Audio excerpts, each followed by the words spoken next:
আপনারা জানেন নমিনেশন বাছাই পর্ব চলছে ইলেকশন কমিশনে,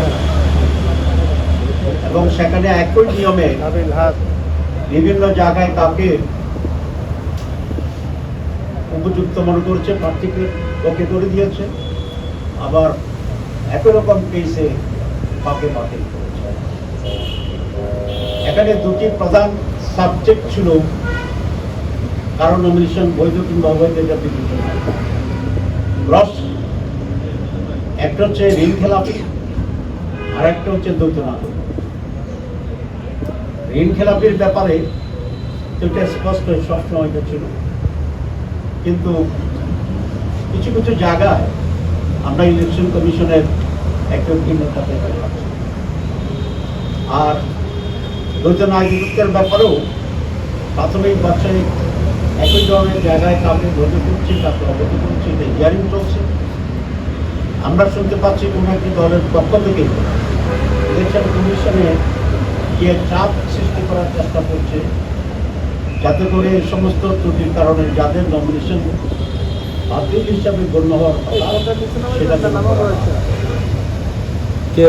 আমরা খুব স্পষ্টভাবে আজকে বলতে চাই, কোনো ধরনের চাপে নথি স্বীকার না করে যে দলেরই হোক, ইভেন জামাত ইসলামীরাও যদি তাহলে যেন বৈধ এবং অবৈধ বিষয়টিকে ফয়সালা করা হয়।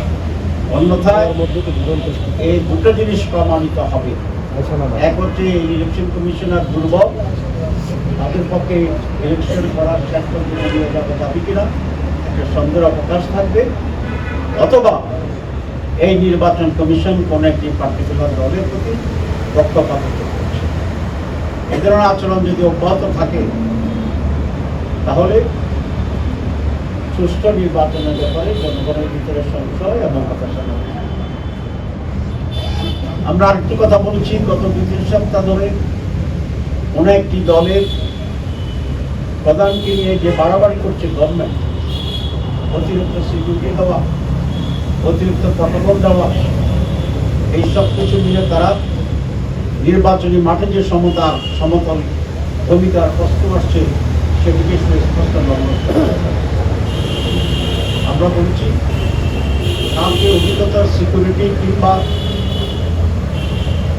অধিকতর প্রটোকল দিলে আমাদের কোনো আপত্তি নেই, কিন্তু একটি প্রধান দল হিসেবে সমভাবে বাংলাদেশ জামাত ইসলামীর মহতারাম আমিরকে, প্রধানকে সম আচরণ দিতে হবে।